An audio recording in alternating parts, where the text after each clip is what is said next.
Allahumma rahamna bil Qur'an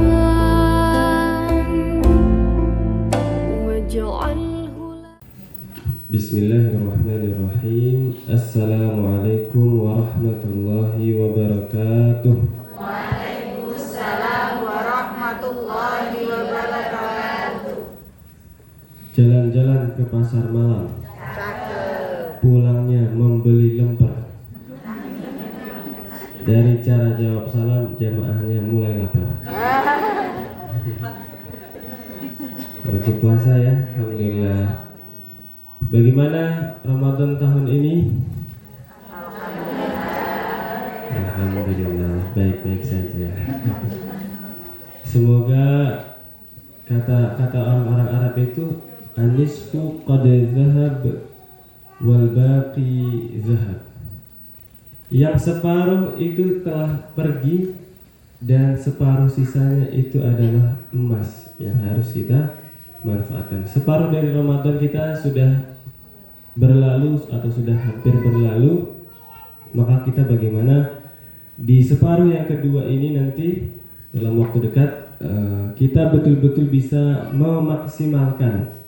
Kalau sebelum-sebelumnya kita merasa kurang maksimal dalam ibadah, dalam tilawah, dalam qiyamul lail, dalam amal-amal saleh zikir, maka kalau bisa nanti separuh yang tersisa ini, karena separuh kedua ini akan jauh lebih berharga, terutama di 10 malam terakhir, karena di sana ada Lailatul Qadar.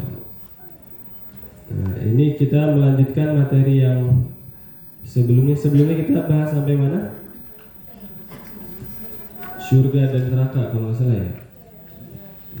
Itu adalah keimanan, rukun iman yang pertama.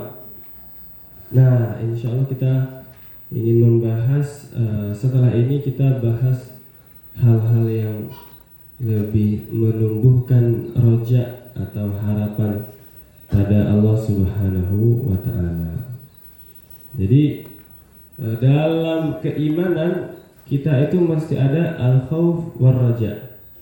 Khauf itu adalah rasa takut kita kepada Allah Subhanahu wa Ta'ala, tetapi jangan rasa takut terus. Kalau kita imannya dalam keadaan takut terus, maka kita jadi muslim yang gak happy. Padahal Allah itu pengennya kita ini bahagia juga. Rabbana atina fid dunya hasanah wa fil akhirati hasanah wa qina adzabannar. Allah itu pengen supaya kita ini sebagai orang beriman itu banyak senangnya, banyak bahagianya, jangan dalam keadaan takut. Tetapi kalau terlalu over bahagia tanpa memahami adanya konsekuensi, itu juga keliru. Maka kita membahas kemarin khauf tentang hal-hal yang perlu kita sadari terkait dengan pertanggungjawaban kita kepada Allah sejak kita meninggal sampai segala prosesnya nanti hingga di akhirat. Tetapi kita juga perlu paham bahwa rahmat dari Allah Subhanahu wa Ta'ala itu adalah luas sekali. Rahmati wasi'at kulla syai', kata Allah Subhanahu wa Ta'ala di dalam Al-Qur'an. Wa rahmati wasi'at kulla syai', dan rahmatku itu mencakup ke segala sesuatu.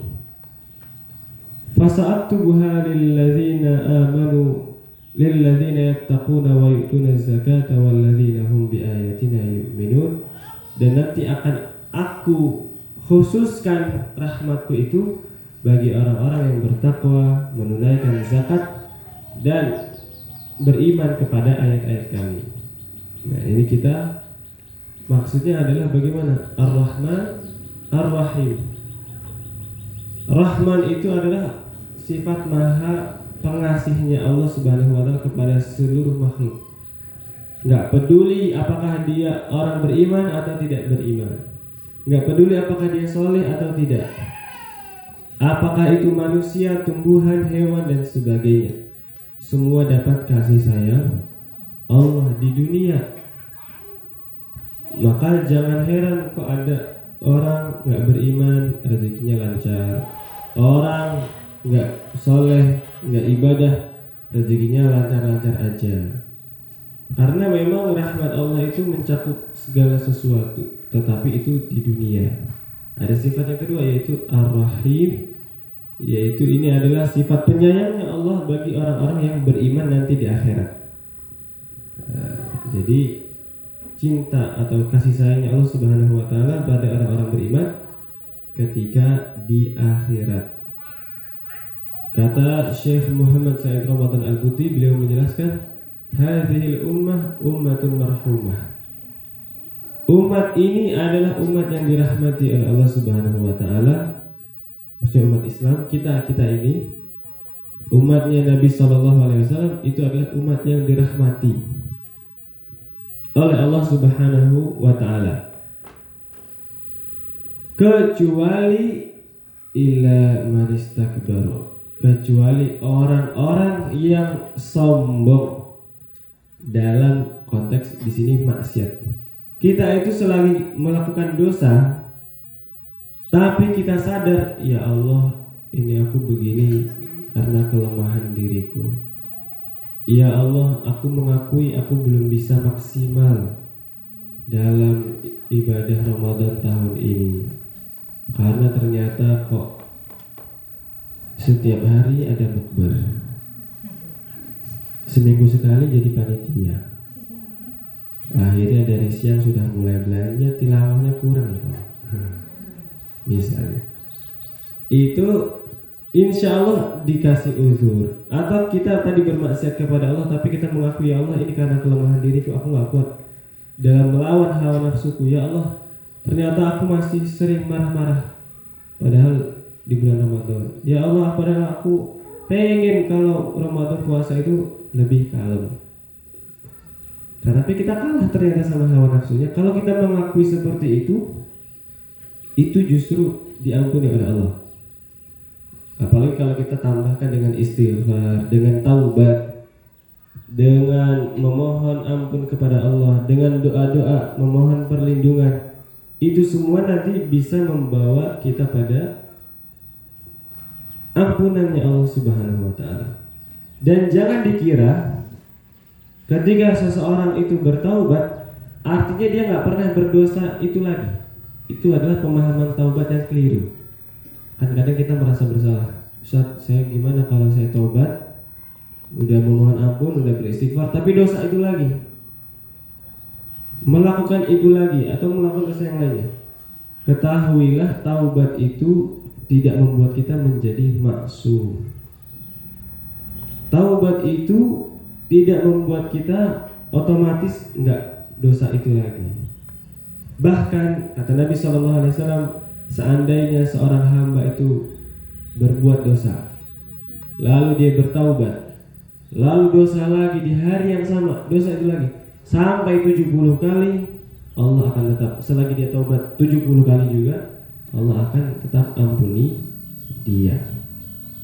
Jadi kita mesti paham bahwa tugas kita adalah terus memohon ampun, jangan sombong kepada Allah, senantiasa merendahkan diri kita di hadapan Allah Subhanahu wa ta'ala. Sebelum kita membahas lebih banyak pada hal-hal tersebut, kita lanjutkan rukun iman. Kemarin kita sudah membahas iman kepada Allah dengan segala turunannya. Lalu kita rukun iman yang kedua yaitu iman kepada malaikatnya Allah Subhanahu wa ta'ala sebagai salah satu konsekuensi iman atau meyakini Nabi SAW sebagai Rasulnya. Karena Rasulullah menyampaikan banyak hal tentang malaikat. Malaikat ini apa dia sebenarnya? Malaikat itu adalah hamba-hambanya Allah Subhanahu wa ta'ala yang mulia, yang Allah berikan kedudukan yang mulia. Mereka tidak bermaksiat kepada Allah sama sekali, dan mereka menjalankan seluruh perintah Allah Subhanahu wa ta'ala. Mereka bukan laki-laki, mereka bukan perempuan, mereka tidak makan, tidak minum, tidak tidur, dan tidak bereproduksi. Itu adalah malaikat. Singkatnya, mereka ini enggak Allah berikan hawa nafsu, karena makan, minum, tidur, reproduksi itu adalah hawa nafsu. Nah, ini malaikat. Defaultnya mereka mulia, tetapi kalau ada manusia kok dia dikasih ujian dengan hawa nafsu, tetapi dia bisa mengendalikannya, maka hamba ini akan jauh lebih mulia daripada malaikat. Begitu juga ibu-ibu, kaum perempuan. Kalau misalnya dideskripsikan bidadari itu cantik jelita dan sebagainya, panjenengan ini kalau di dunianya jadi muslimah yang taat, muslimah yang baik, muslimah yang menjaga kehormatan dirinya, maka nanti di akhirat itu jauh lebih cantik daripada bidadari. Bidadari pun cemburu sama panjenengan. Syaratnya harus jadi wanita solehah. Jadi makhluk-makhluk seperti itu jangan kita kemudian iri, wah mereka enak banget. Kita kalau jadi orang yang benar gitu ya, dan insya Allah kita semua semoga Allah mudahkan jadi orang-orang soleh, solehah, jadi orang-orang yang bertakwa, jadi orang-orang yang ringan langkahnya untuk menjalankan perintah Allah dan mudah untuk meninggalkan yang dilarang Allah. Kalau kita bisa seperti itu, insya Allah akan ada kedudukan, akan ada kemuliaan yang jauh lebih tinggi daripada malaikat. Nah, malaikat-malaikat ini mereka punya tugas macam-macam. Mereka itu adalah hamba-hamba yang disuruh oleh Allah Subhanahu wa Ta'ala untuk punya tugas-tugas masing-masing. Ada yang disuruh sujud, tugasnya hanya sujud, sujud terus kepada Allah. Ada yang disuruh rukuk terus kepada Allah. Ada yang disuruh berdiri terus untuk Allah Subhanahu wa Ta'ala. Ada yang menyampaikan wahyu sebagaimana malaikat Jibril. Malaikat Jibril itu sekarang kerjanya apa, Ustaz? Udah gak ada nabi. Malaikat Jibril itu diperintahkan setelah tiadanya para nabi dan juga para rasul, diperintahkan untuk menyampaikan hudan wa busyra lil mu'minin. Ini di dalam surat Al-Baqarah halaman 15. Ayatnya mana? Ayat 97. Qul man kana aduwwan li Jibril fa innahu nazzalahu ala qalbika bi idznillah. Dialah yang menurunkan secara berangsur-angsur pada hatimu dengan izin Allah Al-Quran yang membenarkan kitab-kitab yang sebelumnya serta petunjuk dan juga kabar gembira bagi orang-orang yang beriman. Jadi malaikat Jibril itu setelah tiadanya Rasulullah, maka tugasnya malaikat Jibril itu adalah menyampaikan taufik. Taufik itu arahan, petunjuk. Malaikat Jibril ini pemimpin para malaikat. Dia mungkin saja kemudian memerintahkan sebagian malaikat-malaikat yang lain untuk menyuruh menyampaikan taufik, petunjuk pada orang-orang yang beriman, kabar gembira bagi orang-orang yang beriman.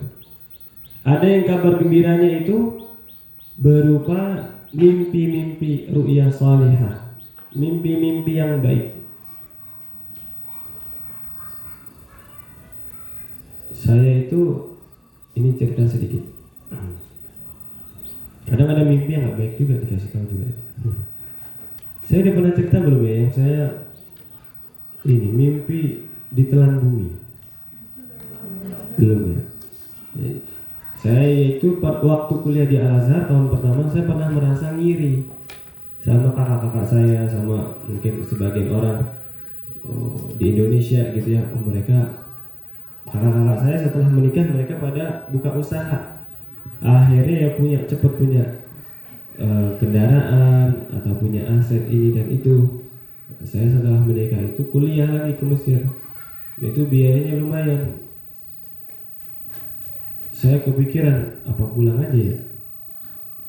bisnis kayak mas-mas gitu. Kalaupun saya nggak selesai kuliahnya, kayaknya ilmu agamanya udah cukup minimal untuk diri dan keluarga. Nggak usah jadi ustadz lah. Toh juga banyak teman-teman, ada 1.000 orang di Mesir. Berkurang satu masih banyak ustadznya nanti. Setelah saya kepikiran seperti itu, saya kemudian satu malam bermimpi. Mimpinya itu ditelan bumi. Ambles. Ada yang berusaha nolong tapi nggak bisa. Saya malah ambles. Pas bangun saya keinget. Ada satu tokoh di dalam Quran azabnya ditelan bumi. Siapa dia? Qarun. Aku bingung. Ini apa? Karena aku terlalu cinta dunia.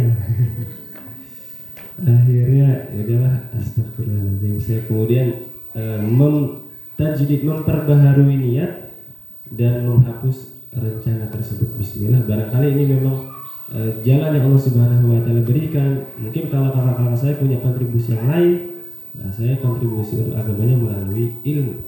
Ya udah, disabarin perjalanannya. Walaupun belum seperti mereka, tetapi ya sudah. Kadang ternyata di tengah jalan juga tetap aja kepikiran. Udah nih, udah berusaha sabar. Tapi habis itu kepikiran lagi, aduh, ini kok ternyata nggak mudah ya. Apalagi kadang ada jamaah tiba-tiba ngechat, Ustaz, boleh pinjam uang? Udah lama kita nggak banyak, pinjam lagi. Saya kadang kepikiran seperti itu. Kemudian ada busyra, ada kabar gembira. Tapi nggak langsung lewat saya. Yang sering dapat kabar gembira itu lewat istri malahan. Jadi beliau mimpi ada dikasih lihat, ini ada ruangan, ada banyak emasnya. Habis itu ada yang bilang, ini punya suamimu. Saya dikasih tahu setelah tidur, alhamdulillah itu banyak walaupun masih dalam mimpi. Ya mungkin tidak di dunia ya, tetapi walal akhiratu khairul laka minal ula. Akhirat kamu boleh jadi lebih baik daripada dunia. Jadi dikasih kabar gembira seperti itu bagi sebagian orang beriman. Barangkali ibu-ibu atau di antara keluarga kita ada yang juga mendapat kabar-kabar seperti itu. Kadang orang-orang, kenapa mereka itu pejuang-pejuang di Gaza, mereka sabar, mereka teguh dalam kondisi yang begitu berat. Karena mereka dapat taufik, bahkan mungkin mereka juga dapat kabar gembiranya lebih-lebih gitu ya, tentang kondisi-kondisi mereka. Seperti sebagian sahabat yang meninggal dalam keadaan syahid, sebelum mereka meninggal itu mereka dapat kabar gembira, kamu hari ini akan nanti berbuka puasa bersama Rasulullah Sallallahu Alaihi Wasallam. Jadi mereka meninggal dalam keadaan puasa sunnah dan kemudian buka puasanya nggak di dunia tetapi bersama Nabi Sallallahu Alaihi Wasallam. Akhirnya mereka teguh. Seperti misalnya Sayyidina Husain bin Ali bin Abi Thalib yang meninggal di Karbala tanggal 10 Muharram, lagi puasa Muharram. Itu beliau cuma 70 orang bersama keluarganya melawan ribuan orang. Pemerintahannya Ubaidullah bin Ziyad namanya, dari dinasti Umayyah. Itu dibunuh satu keluarga besar, keluarga Nabi, cucu-cucu Rasulullah. Nah, tapi sebelum meninggal hari itu beliau bermimpi dan bercerita kepada keluarganya bahwa tadi ketemu sama Rasulullah, katanya akan berbuka puasa kita bersama dengan beliau.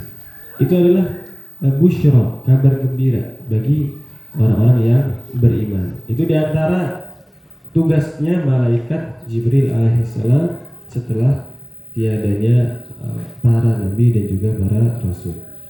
Kemudian ada banyak malaikat-malaikat yang lainnya. Salah satunya adalah malaikat yang menjadi qarin kita. Qarin itu bukan hanya jin, tetapi ada malaikat juga. Ini bisa kita lihat di dalam surat Qaf. Dalam surat Qaf. Wa qala qarinuhu hadza ma ladayya atid. ayatnya.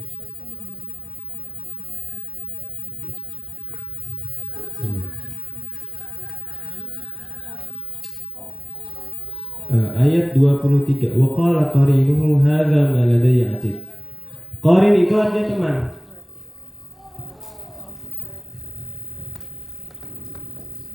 Qarinnya bilang, "Ya Allah, inilah yang telah aku catat." Maksudnya adalah malaikat. Setiap dari kita punya qarin dari malaikat. Itu yang disebut sebagai raqib atid. Padahal raqib atid bukan nama malaikat.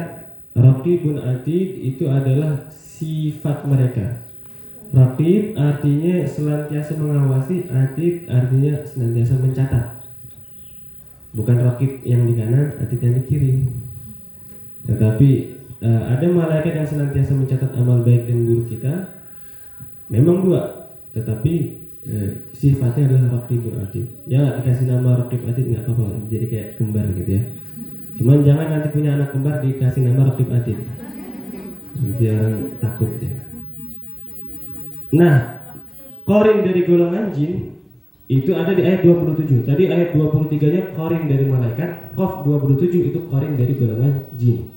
Ada juga qarin dari golongan jin. Wa qala qarinuhu rabbana ma atghaytuhu walakin kana fi dhalalin ba'id. Qarin dari golongan jinnya bilang, "Wahai Tuhan kami, aku tidak menyesatkan dia, tetapi dia sendiri yang berada dalam kesesatan yang jauh." Ya Allah, dia nggak tak ajak mokel, dia mokel sendiri ya Allah. Saya nggak suruh dia berada. Saya kan lagi di penjara kalau bulan Ramadan. Nah, mokel sendiri. Jadi kalau misalnya ada gambaran, misalnya zaman dulu ada apa film-film apa azab kubur atau apa gitu ya, kan ada yang putih, ada yang merah. Nah, itulah qarin ya, bisa jadi gambarannya seperti itu. Dan memang qarin dari golongan malaikat selain mencatat, mereka juga ngajak kepada hal yang baik. Di dalam surat Asy-Syams Allah Subhanahu wa taala berfirman, "Fa'alhamaha fujuraha wa taqwaha." Kemudian jiwa manusia itu dikasih ilham, petunjuk, ajakan, baik pada hal-hal yang fujur maupun hal-hal yang takwa. Jadi hal-hal yang fujur itu datangnya dari mana? Dari setan, qarin setan itu tadi. Hal-hal yang takwa dari malaikat. Kadang kita ada konflik batin gitu ya. Aku begini atau enggak ya? Tapi ada yang ngasih nasihat, sabar. Misalnya kita disakiti sama orang, kita langsung panas dada kita, marah, dendam, pengen banget ngebalas. Tapi kok tadi pas disakiti aku malah diem ya, malah iya aja. Padahal setelah itu kita kayak pengen ngehajar orangnya, cuma dalam hati. Tiba-tiba ada pesan lagi, udah maafkan aja, jangan tahan sabar, lagi puasa. Ya itu malaikat tuh masih seperti itu. Jadi kebaikan dan keburukan itu memang ada yang membisikkan seperti itu ada. Ya. Dan itu ada malaikat yang tugasnya seperti itu. Dan banyak sekali malaikat-malaikat, jumlah malaikat itu jauh lebih banyak daripada manusia, karena sebelum Allah menciptakan manusia, Allah sudah menciptakan banyak sekali malaikat, dan terus Allah Subhanahu wa taala menciptakan malaikat-malaikat sampai hari ini. Jadi akan terus lebih banyak daripada manusia. Maka ibadah kita kepada Allah, seandainya kita kufur, itu nggak berpengaruh pada kemuliaan Allah Subhanahu wa taala. Dan kalau kita taat, itu tidak menambah kemuliaan Allah. Jadi Allah itu sebetulnya tidak butuh pada ibadah kita. Kita yang butuh untuk beribadah kepada Allah. Kalau kita sedekah, nggak akan menambah perbendaharaannya Allah Subhanahu wa taala. Kalau kita nggak mau ikut sedekah, itu juga tidak akan mengurangi perbendaharaannya Allah Subhanahu wa taala. Allah ghaniyun 'anil alamin. Allah tidak butuh kepada seluruh alam. Bahkan kita lah yang butuh kepada Allah. Antumul fuqara'u ila Allah. Kita lah orang-orang yang fakir kepada Allah Subhanahu wa taala. Saya dulu pas di Mesir mau beli peci di toko peci gitu kan. Habis itu kan kita biasa nego-nego. Ini berapa? 20.000. Bisa nggak 10.000 aja gitu kan?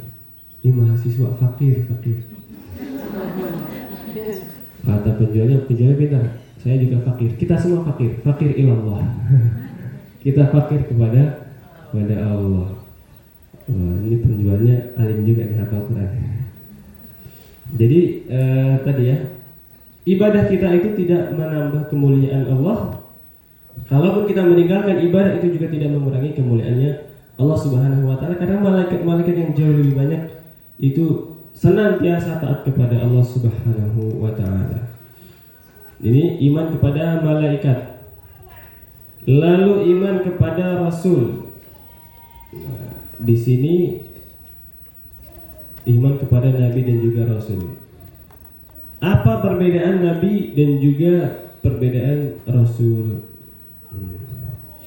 Nabi itu adalah manusia atau lelaki yang diberikan wahyu, tetapi tidak dengan syariat yang baru. Rasul adalah lelaki yang diberikan wahyu dengan membawa syariat yang baru. Syariat, jadi bedanya adalah antara syariat lama adalah Nabiullah Isa alaihissalam.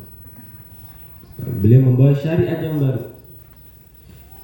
Atau misalnya syariat baru dibawa oleh Nabi Daud dengan kitab Zabur, kemudian dikuatkan dan diteruskan dakwah beliau oleh Nabi Sulaiman.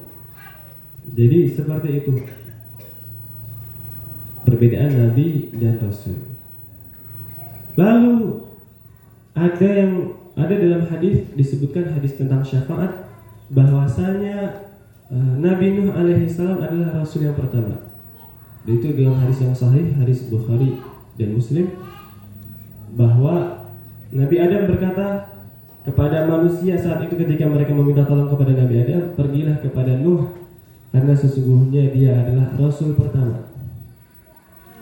Nah, tetapi hadis yang dimuliakan Allah Subhanahu wa taala, walaupun Rasul pertama yang diutus kepada manusia, kalimatnya kurang lebih seperti itu.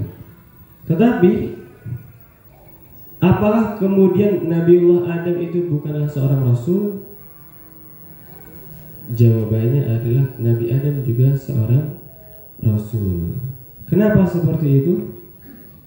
Karena kalau Nabi Adam bukan seorang Rasul, syariat apa yang dipakai oleh manusia sebelum Nabi Nuh? Nggak ada. Maka Nabi Adam adalah seorang Rasul juga. Artinya beliau membawa syariat, lalu diterapkan buat umat manusia. Lalu setelah itu manusia mulai ada yang bermaksiat, generasi-generasi setelahnya, sampai kemudian ada kekufuran. Disitulah kemudian Allah Subhanahu wa taala pertama kali mengutus seorang Rasul kepada orang-orang yang kufur kepada Allah Subhanahu wa taala. Jadi makna awwala rasulin, Rasul yang pertama itu adalah Rasul yang pertama kali diutus kepada orang-orang yang kufur. Adapun Nabiullah Adam itu beliau juga adalah seorang Rasul karena beliau membawa syariat aturan bagi kaum beliau atau manusia-manusia yang pertama seperti itu. Ini iman kepada Rasul. Rasul jumlahnya ada berapa? Ada yang mengatakan 313 atau sekitar 300-an. Nabi jumlahnya sekitar 124.000. Itu jumlah Nabi, jumlah Rasul. Jadi banyak sekali. Kata Allah Subhanahu wa taala, minhum man qasasna 'alaika wa minhum man lam naqsus 'alaik. Sebagian kisah-kisahnya para nabi dan rasul itu sudah kami ceritakan kepada engkau, dan sebagian lagi yang belum. Jadi ada banyak kisah nabi dan rasul yang enggak kita ketahui. Maka ada sebagian yang sangat menduga kuat bahwasanya Buddha itu adalah sebetulnya nabi atau rasul yang membawa syariat. Karena Buddha itu enggak dianggap sebagai Tuhan. Dia hanya diagungkan aja sebagai orang baik, orang bijak gitu. Makanya kan gambarannya adalah dia sabar, dia berkorban buat ngasih makan burung pakai dirinya sendiri dan sebagainya. Jadi Buddha itu tentang syariat atau tata cara hidup. Bukan agama Buddha itu menyembah Buddha, menyembah sosok orang ini gitu, enggak. Tetapi dia adalah dianggap sebagai simbol orang yang sangat bijak, sebagai sosok panutan dan sebagainya. Dan dia bisa dijadikan sebagai jalan kehidupan, contoh kehidupan, suri tauladan, uswatun hasanah. Buddha. Nama panjangnya siapa? Buddha Sigautama ya kalau tidak salah. Hah? Buddha Siddhartha Gautama. Oh, Siddhartha Gautama. Pak tahu? Pelajaran sekolah itu Ustaz. Oh, pelajaran sekolah. Iya. Apa gara-gara nonton Kerasakti? Dewi Kwan Im dan sebagainya ya. Jadi ada tokoh-tokoh seperti ini yang diduga memang orang-orang soleh ataupun nabi dan juga rasul, dan mungkin saja benar, atau beberapa tokoh dalam Hindu yang arti gitu-gitu Dr. Zakir Naik, karena ada kesamaan syariat. Jadi ciri-ciri agama samawi itu mereka biasanya punya tentang 10 perintah. Ini yang menjadi pokok utama, the 10 commandments, yaitu dibawakan oleh Nabi Musa alaihissalam kepada Bani Israel. Tentang larangan untuk membunuh, larangan untuk berzina, larangan apa gitu saya lupa. Cuman ada 10 aturan itu biasanya menjadi fondasi dalam beberapa keyakinan, dan kesamaan itu menunjukkan padahal perbedaan budaya gitu ya. Itu menunjukkan adanya kesamaan sumber. Hanya saja nanti ada syariat-syariat detail-detail yang berbeda, kayak misalnya jumlah berapa kali sholat, bagaimana tata cara berpuasa, bagaimana hukum atau batasan dalam menghormati orang lain. Dalam syariatnya Nabi Yakub itu menghormati orang lain boleh sambil dalam keadaan bersujud. Sujud itu boleh halal untuk menghormati orang lain. Maka dahulu Nabi Yakub dan keluarganya sujud sama Nabi Yusuf. Tetapi dalam syariat Nabi Muhammad SAW nggak boleh, haram hukumnya sujud kepada manusia. Di zaman Nabi Musa alaihissalam, kalau pelaku dosa besar itu kalau mau tobat harus bunuh diri. Ada itu di dalam Al-Quran, surah Al-Baqarah, halaman 8. Ayat berapa itu ya?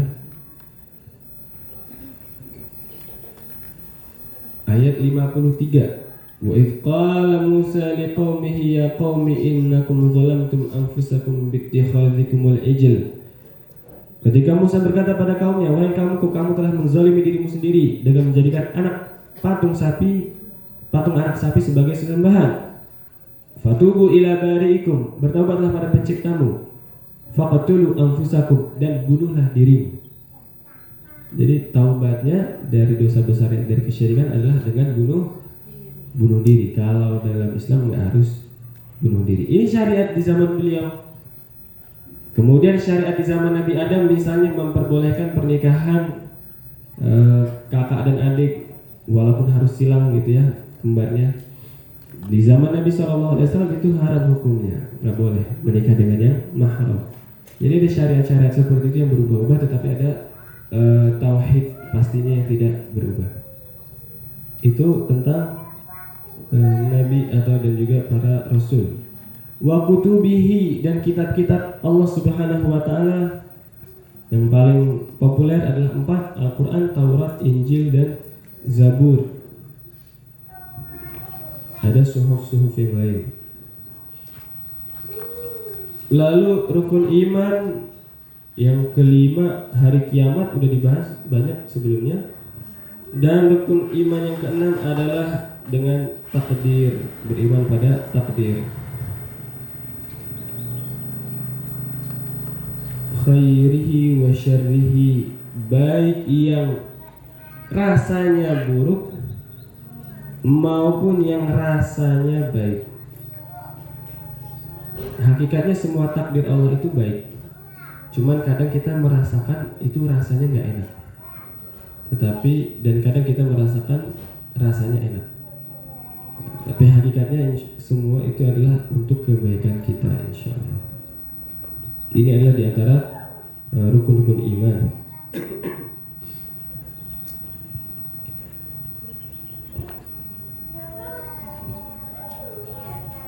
Lalu kita di sini membahas sedikit lagi tentang Nabiullah Muhammad SAW, termasuk di antara keimanan terhadap Nabi SAW bahwasanya beliau adalah khatamun nabiyyin. Beliau adalah penutup, penyegel para rasul. Tidak ada nabi lagi setelahnya dan tidak ada yang menghapus syariatnya. Kalau para rasul, mereka itu menghapus syariat-syariat sebelumnya. Misalnya syariat Nabi Musa menghapus syariatnya Nabi Daud. Bukan. Nabi Daud itu setelahnya Nabi Musa. Kemudian nanti syariatnya Nabi Isa itu menghapus syariatnya Nabi Musa. Syariatnya Nabi Muhammad SAW itu menghapus syariatnya Nabiullah Isa alaihi salam. Makanya nanti ketika Nabi Isa itu turun di akhir zaman, beliau tidak datang sebagai Rasul lagi. Beliau tidak datang dengan membawa syariat, tetapi beliau bahkan tunduk pada syariat yang dibawa oleh Nabi Muhammad SAW. Maka nanti di akhir zaman beliau itu salatnya di belakangnya Imam Mahdi. Tidak menjadi imam, bahkan Imam Mahdi menjadi imam salat subuh, karena Nabi Isa itu turun di menjelang subuh nanti di satu waktu di akhir zaman di daerah Suriah, di Damaskus sana. Kemudian nanti beliau akan sholat bersama kaum muslimin, tetapi beliau menjadi makmum. Jadi ngikut dengan syariatnya Rasulullah Muhammad SAW. Maka segala klaim kenabian setelah Nabi Muhammad itu adalah dusta, itu adalah palsu, itu tidak bisa dibenarkan. Dan orang yang meyakini adanya Nabi setelah Nabi Muhammad itu dihukumi murtad atau keluar dari agama Islam. Tidak ada penghapus bagi syariat-syariatnya. Wa annahu sayyidu waladi Adam ajma'in, dan dia adalah pemimpin seluruh manusia. Beliau adalah makhluk Allah yang paling mulia. Dalam salah satu sabdanya Rasulullah bersabda, "Ana sayyidu waladi Adam yaumal qiyamati wala fakhr." Aku adalah pemimpin seluruh anak-anak Adam pada hari kiamat, dan aku menyampaikan ini bukan dalam rangka kesombongan, tetapi supaya kita tahu bahwa bagaimana kedudukan beliau di sisi Allah Subhanahu wa taala. Jadi kita mesti memahami ini bahwasanya beliau adalah afdalul khalqi alal itlaq. Beliau adalah makhluk yang paling mulia, lebih mulia dari makhluk apapun. Allahumma shayyiban nafi'an. Apakah mantel jas hujan aman semua? Aman, insyaallah ya. Baik, kalau ada yang aman boleh pulang dulu. Nah, Rasulullah SAW kita kemarin sudah bahas secara singkat tentang syafaat beliau. Syafaati li ahli kabairi min ummati.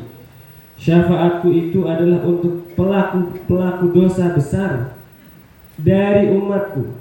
Jadi Masya Allah, beliau itu menyiapkan. Setiap nabi itu punya doa-doa yang makbul, yang pasti diijabah oleh Allah Subhanahu wa taala. Dan beliau sengaja menyimpan itu untuk nanti di hari kiamat kalau ada umatnya yang kecemplung ke neraka. Masya Allah.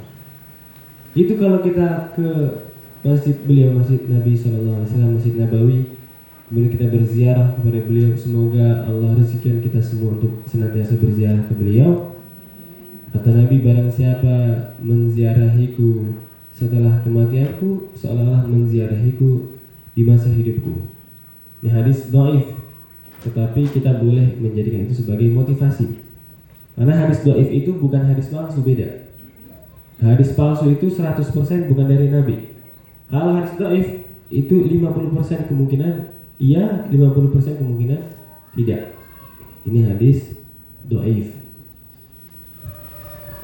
Kalau kita berziarah nanti ada tuh di atas mimbar Rasulullah atau di atas tempat mihrabnya Rasulullah, dibuat oleh kerajaan, entah kerajaan Saudi atau Turki Utsmani atau yang lain, kutipan hadis syafaati li ahlil kabairi min ummati, syafaatku adalah untuk ahli al-kabair. Dosa-dosa itu ada yang disebut sebagai shaghirah, ada yang disebut kabirah. La yughadiru shaghiratan wala kabiratan illa ahsaha, dalam surah Al-Kahfi. Kitab-kitab itu tidak meninggalkan sedikit pun yang kecil maupun yang besar kecuali pasti mencatatnya. Kecil dan besar maksudnya adalah dosa. Dosa kalau kecil disebut shaghirah, kalau besar disebut kabirah. Kalau dosa-dosanya banyak, yang kecil itu disebut shaghair. Kalau dosanya banyak, dosa besar itu disebut kabair. Kata Nabi, syafaatku adalah untuk ahlul kabair, orang yang banyak melakukan dosa-dosa besar. Min ummati, dari umatku. Ya Allah. Beliau kalau sama umat yang soleh, udahlah, sana-sana, gas. Hisabnya aman, lancar, nanti lewatin sirat, ketemu di haud. Kata Nabi SAW kepada para sahabat, hendaknya kalian nanti tetap berpegang kepada Al-Quran dan sunnahku dan bersabar di atasnya sampai nanti kalian berjumpa denganku di haud. Haud itu kita kemarin sudah bahas, itu adalah tempat setelah melewati sirat sebelum masuk ke dalam surga. Di sana ada telaga, disebut sebagai telaga Kautsar. Inna a'tayna kal Kautsar. Di sana itu para keluarga Nabi SAW, ahlul bait Rasulullah, Ali, Hasan, Husain, itu akan melayani kaum muslimin. Dan juga Sayyidah Fatimah, perempuannya dipimpin oleh Sayyidah Fatimah, itu akan melayani kaum muslimah, calon-calon ahli surga, kasih minum dari haud tersebut. Siapa yang minum dari air telaga tersebut tidak akan merasakan kehausan lagi selama-lamanya. Setelah melewati mizan, setelah melewati hisab, setelah melewati hari kiamat yang begitu mencekam, melewati sirat yang begitu sulit, kemudian disambut istirahat dulu, transit sebelum masuk ke dalam surga, itu di haud.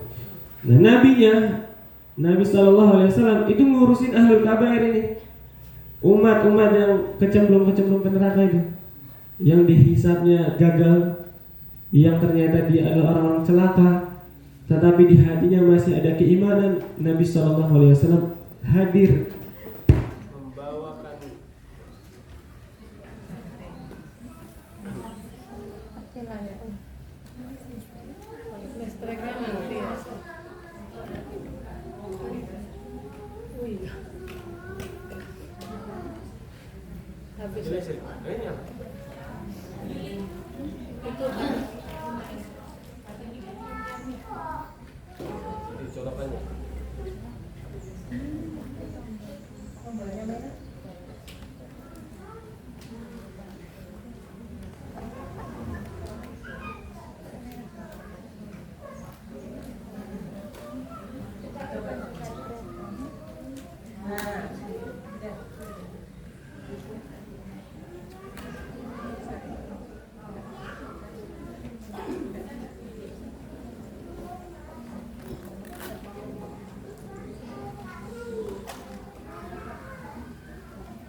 tes.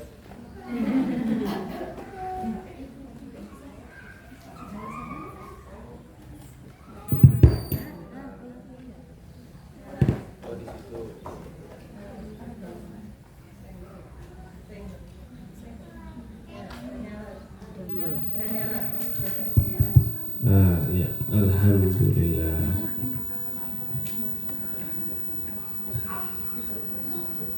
Kalau ibu membeli peniti jangan dipakai menusuk kubis. Kalau mic-nya sudah mulai mati, tanda waktu mau habis. Tadi di awal ketika tentang Nabi Nuh atau Rasul pertama kan saya jelaskan ada hadis syafaat. Manusia ini ahlul kabair, orang-orang yang celaka, manusia-manusia yang gagal atau udah takutan sekali. Aku ini termasuk ahlul kabair. Aku ini dulu di dunia banyak dosa besar. Banyak dosa-dosaku kayaknya nggak terampuni, kayaknya amal solehku kurang. Mereka semuanya datang kepada Nabi Adam alaihissalam. Wahai Nabi Adam, engkau ayahnya seluruh manusia. Wahai Nabi Adam, mohonkan ampunan untuk kami. Nabi Adam, aku gak berani. Sana, pergi ke Nabi Nuh, dia Rasul pertama. Manusia akhirnya ke Nabi Nuh. Nabi Nuh juga, aku gak berani. Aku aja dulu gak bisa nyelamatin anakku, gak bisa nyelamatin istriku. Celaka mereka juga. Kamu sana, pergi ke Nabi Ibrahim. Mereka datang ke Nabi Ibrahim. Jangan sama aku, orang ayahku aja juga gak berhasil aku selamatkan. Dan aku udah pernah bohong 3 kali. Bohong 3 kali. Itu sana pergi kepada Nabi Musa. Nabi Musa juga gak berani, karena Nabi Musa pernah membunuh orang. Jangan sama aku, gak berani aku minta ampunan buat kalian. Sana datang kepada Nabi Isa. Kata Nabi Isa, jangan sama saya. Di hadis itu walam yazkur dzamban. Nabi Isa gak menyebutkan kesalahan yang sama sekali. Datanglah kepada Muhammad SAW. Ketika manusia datang kepada Nabi kemudian menjawab, ana laha. Aku memang mempersiapkan diri untuk itu, untuk memberikan syafaat buat orang-orang yang celaka-celaka ini, gitu ya. Kemudian beliau bersujud kepada Allah Subhanahu wa taala, memuji-mujinya Allah Subhanahu wa taala, dan memintakan agar Allah mengampuni orang-orang tadi, agar Allah memberikan ampunan kepada para pelaku dosa-dosa besar itu tadi. Jadi inilah yang disebut sebagai maqaman mahmuda dalam doa-doa setelah azan kita. Allahumma rabb hadhihi ad-da'wati tammah was-salatil qa'imah ati Muhammadanil wasilata wal fadilah wa ba'athu maqaman mahmudan alladzi wa'adta innaka la tukhliful mi'ad. Dan bangkitkanlah dia Muhammad pada maqaman mahmuda, pada kedudukan yang mulia yang telah engkau janjikan. Janjikan di mana? Dalam Al-Qur'an ayat 79 surat Al-Isra 79. Asa ayyab'atsaka rabbuka maqaman mahmuda. Tuhanmu akan membangkitkanmu pada maqaman mahmuda, kedudukan yang mulia. Tadi mulia dan pemimpin seluruh manusia, karena emang seluruh nabi dan rasul yang lain nggak ada yang berani untuk memintakan ampun pada Allah bagi hamba-hambanya yang pelaku dosa besar itu tadi. Jadi masya Allah, Rasulullah SAW itu mempersiapkan diri untuk itu, dan beliau sampaikan dari kehidupan beliau bahwa beliau memang akan menjaga, menyimpan doa-doa yang mustajabnya itu ternyata bukan buat orang-orang taat, bukan orang-orang ahli qiyamul lail, ahli siyam, ahli Quran, ahli tahajud, ahli sedekah, bukan.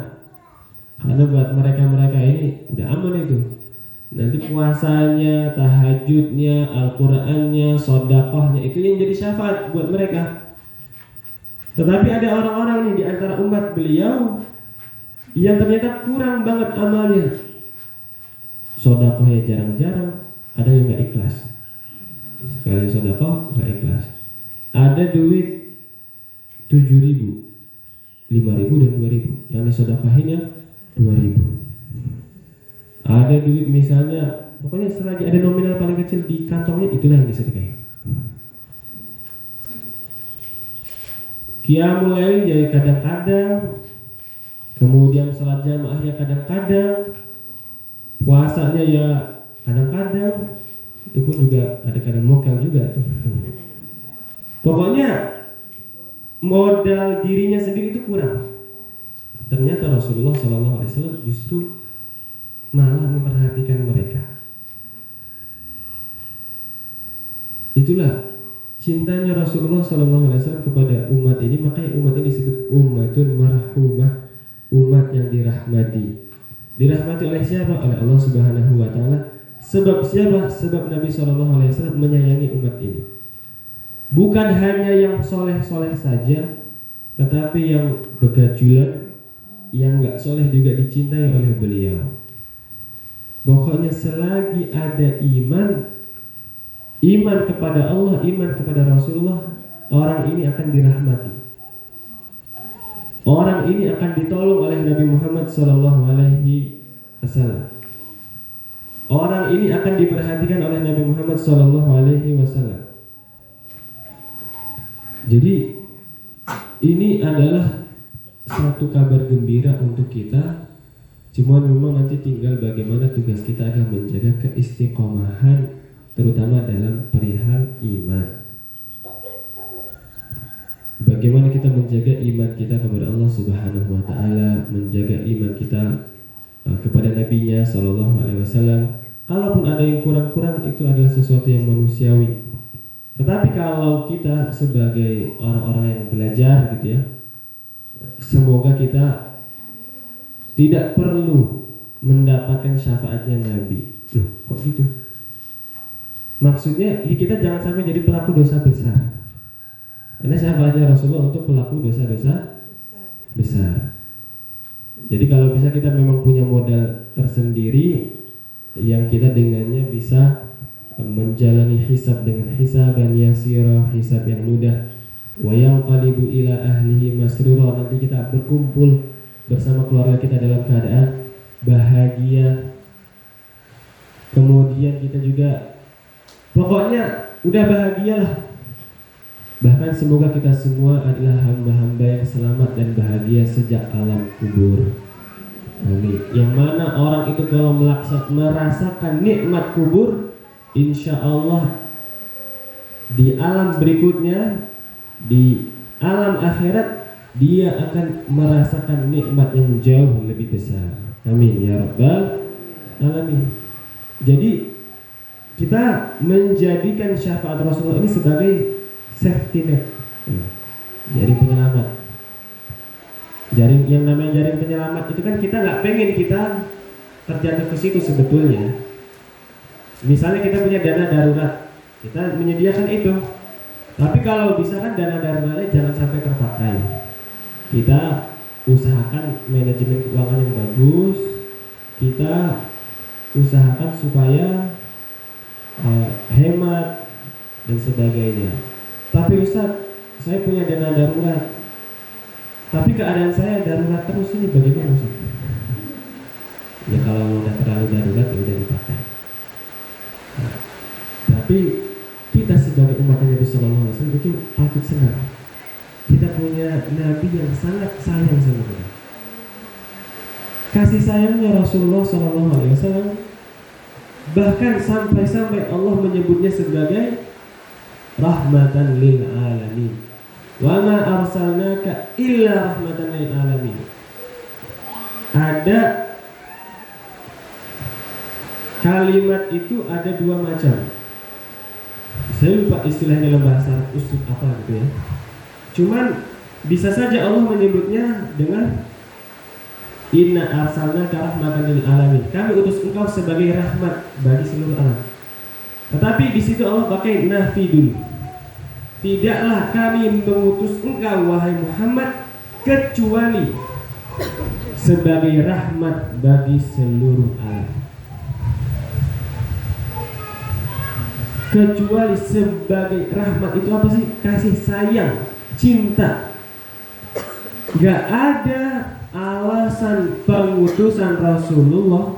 Jadi kalau misalnya aku mengutusmu karena A, misalnya saya mengutus anak saya untuk beli air minum, maka mungkin saja saya punya beberapa niat-niat yang lain. Misalnya iya, aku mengutus anakku untuk beli minum, tapi sekalian nanti beli jajan. Bisa saja.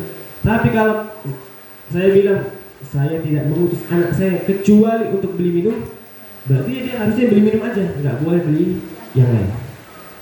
Nabi SAW kata Allah, dan tidaklah aku mengutus engkau wahai Muhammad kecuali sebagai rahmat bagi seluruh alam.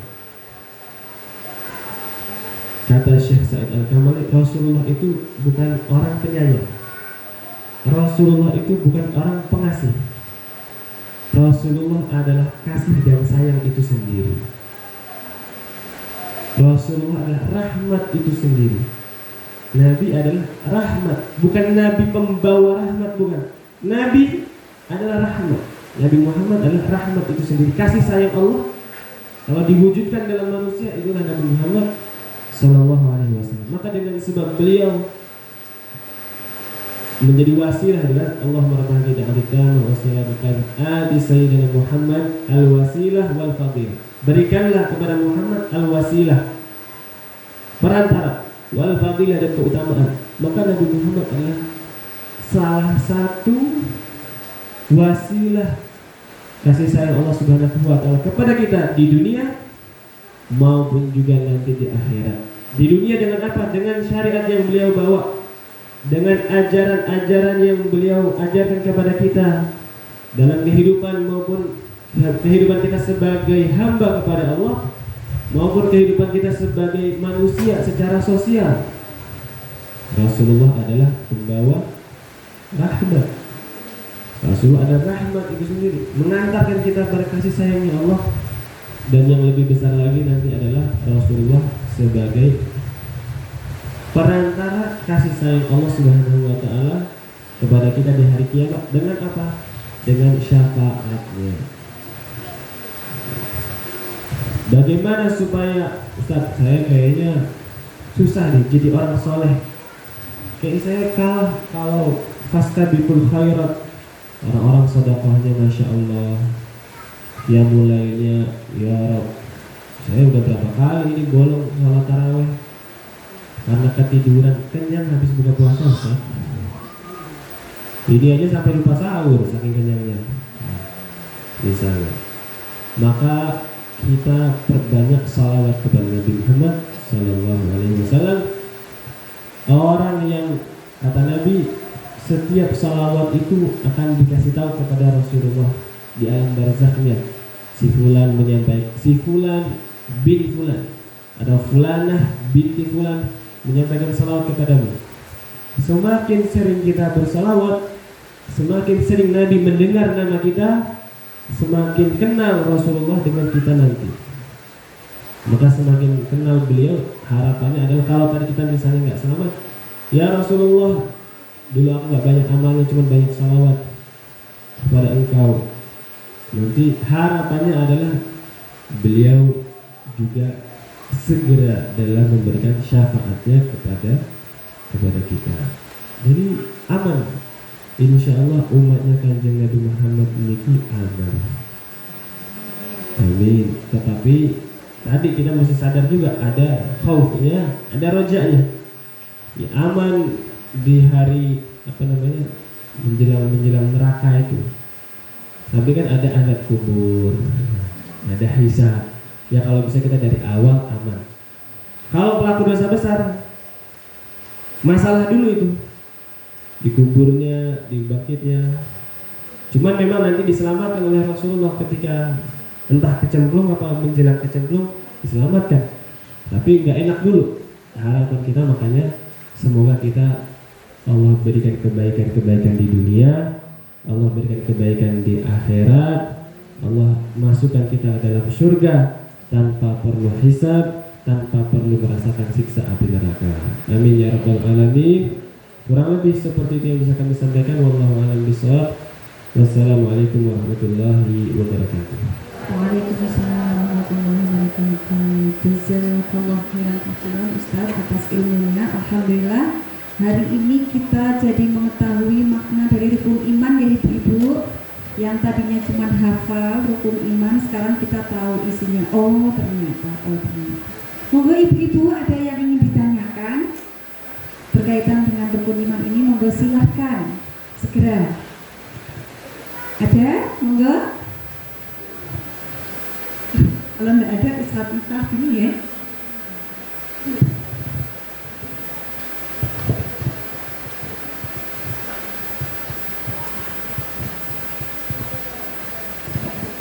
Assalamualaikum warahmatullahi wabarakatuh. Izin bertanya Ustadz terkait fitnah akhir zaman ya. Artinya akhir-akhir ini di media sosial sedang booming-boomingnya terkait peperangan di Timur Tengah yang katanya beberapa ustadz yang ahli hadis itu dengan tandanya perperangan di Timur Tengah itu ibaratnya selangkah lebih dekat terkait dengan adanya fitnah akhir zaman atau mungkin mendekati pada fase hari kiamat.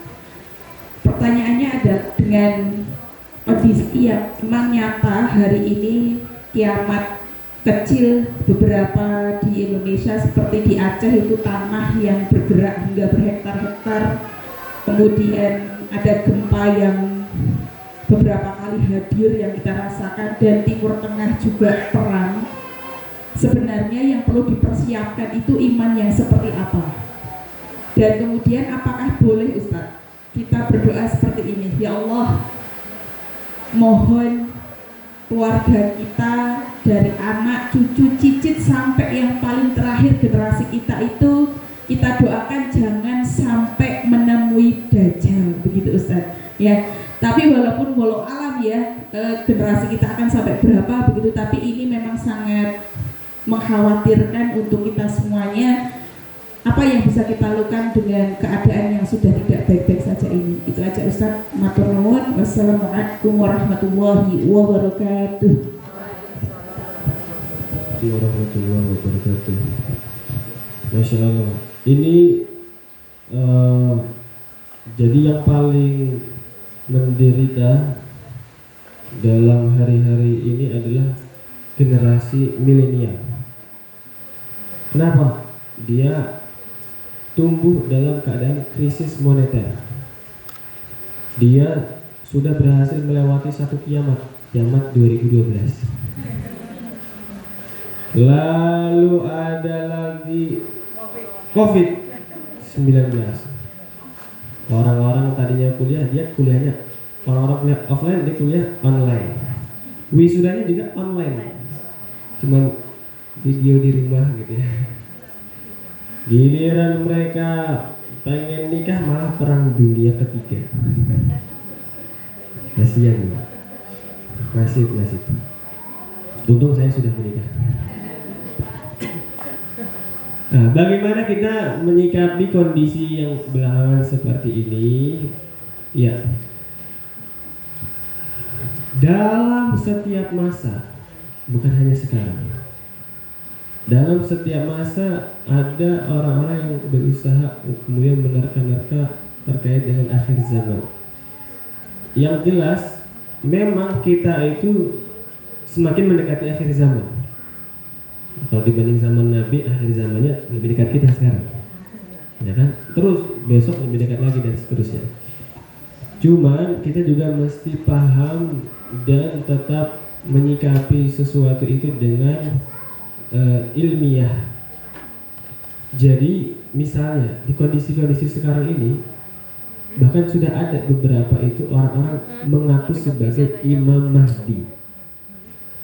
Imam Mahdi, mengaku sebagai Imam Mahdi. Siapa itu Imam Mahdi, Ustaz? Ada tetangga saya namanya Imam Mahdi. Apakah dia Imam Mahdi? Imam Mahdi ini adalah tadi yang disinggung sedikit bahwa beliau lah yang akan memimpin umat Islam nanti di akhir zaman menghadapi Dajjal, menghadapi Yahudi. Lalu nanti Nabiullah Isa adalah orang yang membunuh Dajjal.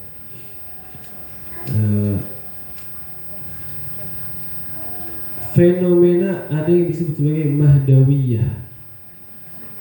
Ini tadi kan ditanya bagaimana keimanan kita dalam kondisi seperti ini. Kita kalau secara dasar tetap berusaha untuk menyikapi sesuatu dengan ilmiah, karena ada ketika orang-orang itu ketakutan, mereka akan lebih mudah untuk dipengaruhi, akan lebih mudah untuk diarahkan. maka ilmulah yang mestinya nanti menjaga kita, maka kita terus belajar. Fenomena Mahdawiyah, aliran-aliran orang-orang yang mengaku Imam Mahdi ini bukan hanya terjadi belakangan ini, tetapi ratusan tahun sebelum ini itu sudah banyak orang-orang yang mengaku sebagai Imam Mahdi. Kok bisa Ustaz? Ratusan tahun yang lalu emang apa yang terjadi? Yang terjadi mirip dengan sekarang. Ada peperangan dengan Yahudi kah, dengan Nasrani kah, atau fitnah di antara umat Islam saling membunuh sendiri. Itu udah banyak dalam berbagai sejarah. Bahkan salah satu ada ulama besar yang terpengaruh dengan aliran Mahdawiyah ini adalah Qadhi Iyad Al-Maliki. Kalau kita membaca beberapa kitab mazhab Imam Malik, kemudian ada kitab namanya Asy-Syifa tentang Nabi SAW fi Huquqil Mustafa, itu karyanya Qadhi Iyad Al-Maliki. Beliau itu dahulu termasuk di antara pembela Imam Mahdi palsu ini. Imam Mahdi palsu ini apa sih? Memang tujuan dia adalah memiliki tujuan-tujuan politik. Itu biasanya nanti arahnya ke arah perpolitikan. Apalagi kalau tadi klaimnya sebagai Imam Mahdi palsu. Nah, bagaimana kita menyikapi fenomena-fenomena seperti ini? Apakah bentar lagi kiamat? Apakah kiamat 2030 atau berapa? Kiamat itu kita nggak ada yang tahu. Pertama itu, kemudian memang kalau dilihat dari indikasi-indikasinya, orang-orang Zionis itu mereka sedang mempersiapkan kedatangan Dajjal, Mesayahnya mereka, Al-Masihnya mereka itu Al-Masih Ad-Dajjal, dengan berbagai macam, termasuk salah satunya adalah ritual. Ritualnya apa? Mereka itu ritualnya adalah ngebunuhin anak-anak. Jadi di antara pengorbanan yang paling disukai setan adalah korban anak kecil. Makanya di Gaza mereka itu ngebunuhin anak kecil dengan sengaja. Bukan mereka nembak bom, ngebom misalnya Mujahid lalu pas di sekitar situ ada anak kecil, enggak. Berbagai penelitian independen, reportase independen maupun dokter-dokter dari barat yang jadi relawan ke Gaza, mereka mendapati jenazah anak-anak itu kena peluru kaliber yang besar. Di dadanya, ada yang di kepalanya. Emang itu ditembak, disasar. Itu mereka menganggap itu sebagai ritual. Kayak kemarin Iran yang diserang apa? Memang ada sebagian tempat-tempat militer dan pemerintahan, tetapi mereka juga nembak sekolah putri. Jadi anak-anak lagi sekolah, atau itu bahkan boarding school kayak semacam itu. Karena itu serangannya pagi-pagi, sekolah diserang, yang meninggal anak-anak semua sama guru-guru, ada 160 murid. Anak-anak kecil semuanya, itu sekolah khusus perempuan. Itu mereka memang mempersiapkan itu, ada keyakinan-keyakinan mereka. Bahkan mereka itu sengaja senang, mereka kalau dibenci dunia itu mereka senang. Kalau nanti dunia menyerang mereka, menurut mereka itu akan semakin pertanda semakin dekatnya penolong mereka datang, yaitu Dajjal itu tadi.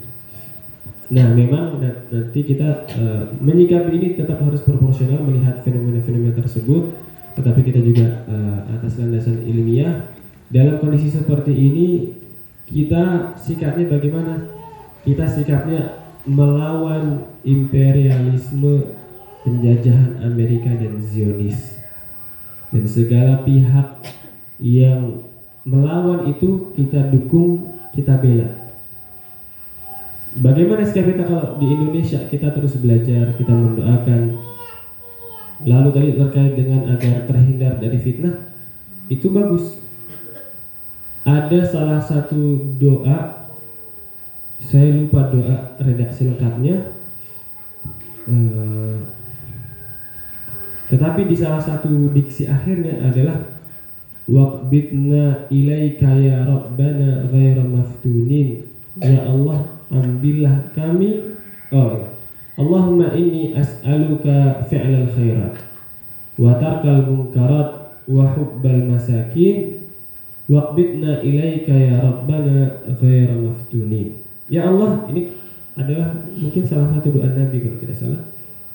Ya Allah, kami mohon kepada Engkau bisa mengamalkan kebaikan-kebaikan, dan memohon kepada Engkau agar bisa meninggalkan kemungkaran-kemungkaran, dan memohon kepada Engkau agar kami bisa mencintai orang-orang miskin, dan ambillah kami kepadamu ya Allah, maksud nyawanya kepadamu dalam kondisi tidak terkena fitnah, karena memang fitnah terbesar adalah fitnah Al-Masih Ad-Dajjal.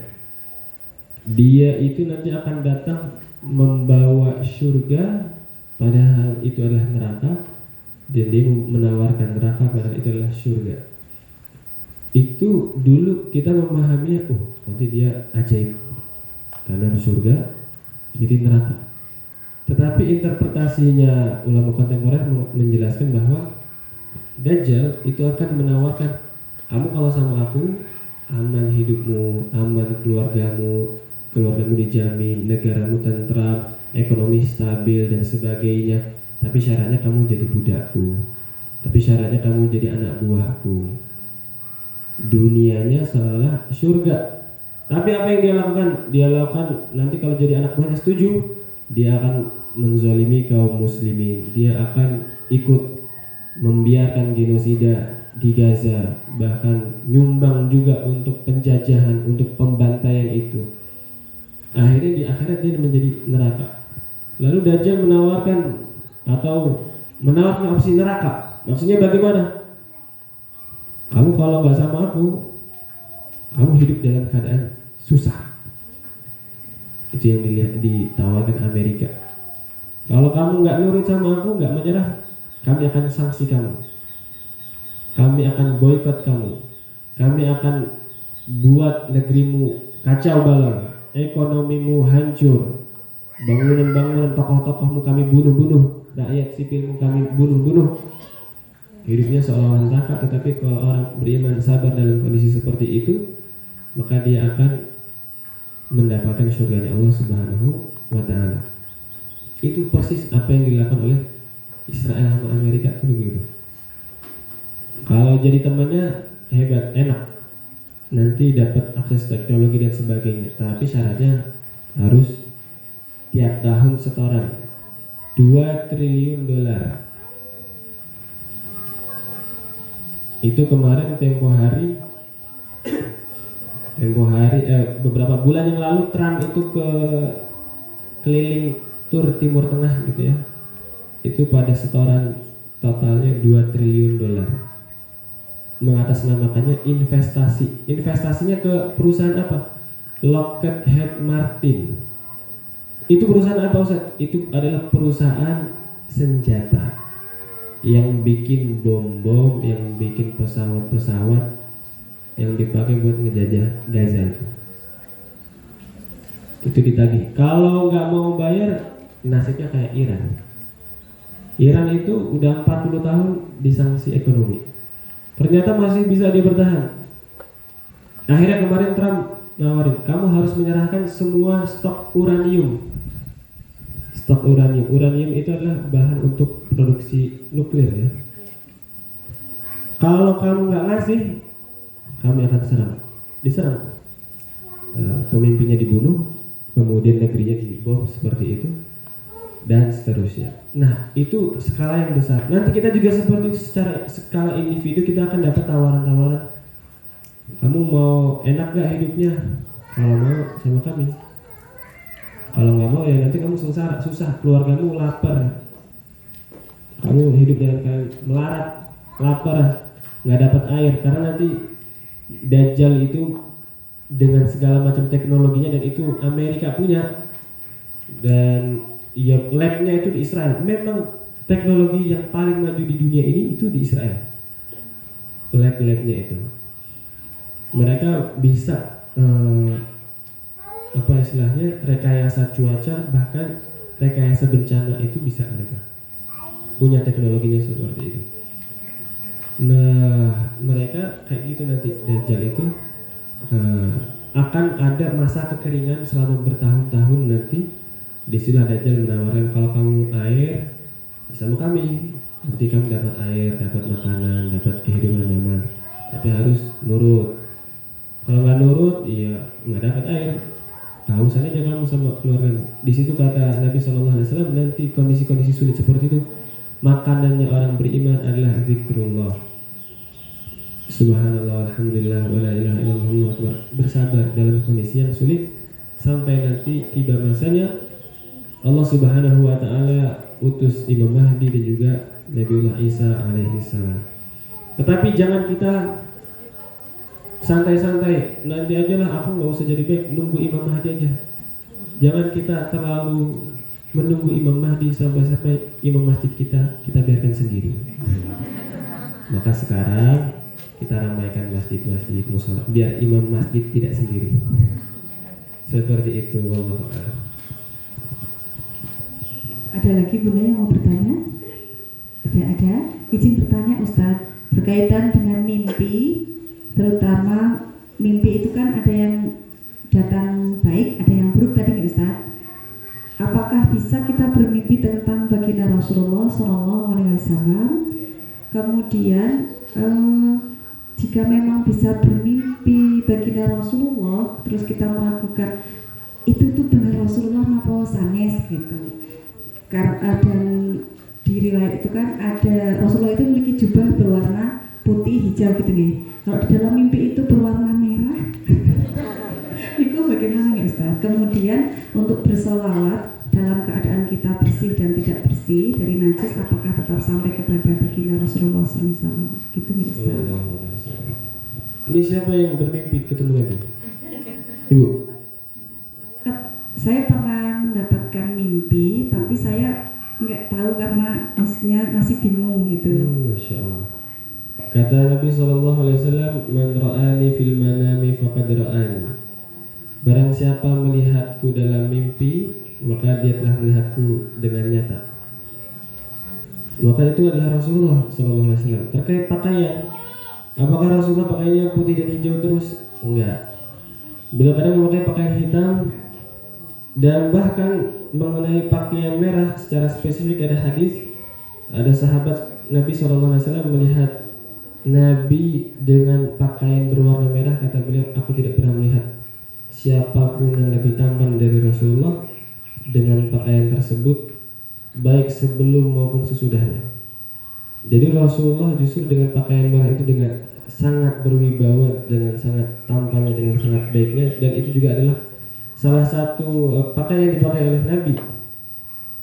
Dan insya Allah kata sebagian guru-guru kami, mimpi bertemu dengan Rasulullah SAW adalah diantara kabar gembira, busyra. Secara umum itu adalah pasti mimpi yang baik, pasti mimpi yang baik. Apalagi kalau Nabi dalam kondisi terbaiknya. Tadi misalnya pakai baju merah. Saya punya saudara juga mimpi bersalaman dengan Rasulullah SAW, bangun tidur tangannya masih wangi, karena tangan Nabi itu wangi. Dia santri gitu ya, penuntut ilmu. Dia kemudian cerita ke gurunya, kata gurunya, oh Allah ternyata kamu toh. Soalnya beberapa hari yang lalu Rasulullah juga datang ke mimpi saya, katanya bilang mau ketemu salah satu muridmu. Gurunya juga orang yang saleh gitu. Masya Allah. Jadi seperti itu. Kabar gembira, konteksnya apa itu nanti bisa berbeda-beda, bisa terkait dengan kehidupan kita. Mungkin ada beberapa hal yang kita khawatirkan, maka insya Allah apa yang kita khawatirkan itu akan berlalu dengan baik. Tidak seperti itu kalau misalnya kita dalam proses usaha atau dalam proses mencari rezeki, maka insya Allah Allah akan berikan kemudahan. Dan utamanya mimpi-mimpi dengan Nabi SAW itu biasanya erat kaitannya antara dua, antara dakwah atau ilmu, antara dakwah dan juga ilmu. Bahkan kalau ada madrasah hadis di Mekah itu di Rusaifah, gurunya bilang kalau ada di antara santriku seminggu nggak mimpi ketemu Nabi, berarti ada yang salah dalam niatnya. Jadi penuntut ilmu itu mesti harusnya gitu ya, itu ada pengalaman-pengalaman spiritual seperti itu. Kemudian apalagi kalau kita tadi dalam kondisi Nabi SAW dalam keadaan sempurna, biasanya kita tahu itu Rasulullah itu dalam beberapa hal. Pertama, kita melihat ciri fisiknya secara langsung. Misalnya dalam hadis disebutkan alisnya Nabi itu seperti busur panah, agak melengkung, panjang, tebal. Mata beliau itu bercelak. Tapi padahal beliau nggak pakai celak, tapi kayak pakai celak. Apa zaman sekarang maskara ya? Nah, kayak begitulah. Kemudian hidungnya Nabi itu mancung, tetapi bukannya yang gede gitu, bukan yang pesek juga. Kemudian beliau itu proporsional, tidak terlalu tinggi, bukan yang jangkung, tetapi juga tidak pendek. Itu Nabi SAW. Rambut beliau kadang segini, kadang segini, kadang segini. Kalau ketemu dalam kondisi yang paling seperti itu, insya Allah itu mimpi yang sangat baik. Ada seorang tabi'in bermimpi. Tabi'in itu kan ketemu sahabat, nggak ketemu Nabi. Kemudian dia tanya kepada para sahabat, ya saya mimpi ketemu Rasulullah. Kemudian ditanya, emang kamu lihat mukanya kayak siapa? Saya lihat mukanya kayak Sayyidina Hasan bin Ali. Oh, berarti benar. Karena memang di antara cucu Nabi yang paling mirip adalah Hasan bin Ali. Mirip dengan Rasulullah. Tampan juga Hasan bin Ali. Jadi mimpi-mimpi seperti itu insya Allah adalah ru'yatul, mimpi yang benar. Jadi di antara kabar gembira yang Allah Subhanahu wa Ta'ala berikan kepada sebagian orang beriman. Bahkan itu insya Allah adalah kabar gembira bahwa kita akan meninggal dalam keadaan iman. Jadi kenapa seperti itu? Karena yang mimpi ketemu Nabi di dunia, dia akan ketemu Nabi juga nanti di akhirat. Dan tidak ada yang berjumpa dengan Nabi di akhirat kecuali dia adalah orang yang meninggal dalam keadaan iman. Seperti itu, insya Allah. Semoga Allah Subhanahu wa Ta'ala rezekikan kita mimpi berjumpa dengan Nabi Sallallahu Alaihi Wasallam. Saya pernah juga ngisi kajian di Jogokarian, jamaahnya nanya juga, saya mimpi ketemu Rasulullah gini. Saya dulu pernah ketika belajar di pondok itu mimpinya ketemu Nabi Isa. Tahunya bagaimana? Kan nggak ada yang jelasin ciri-cirinya kan? Saya di mimpi itu dikasih tahu itu Nabi Isa datang. Habis itu saya datang salim. Itu mimpi supaya lebih giat dalam jalan ilmu. Jadi jalan kehidupannya adalah ilmu, nggak usah dagang-dagang, nggak usah buka bisnis. Insya Allah dakwah dan ilmu.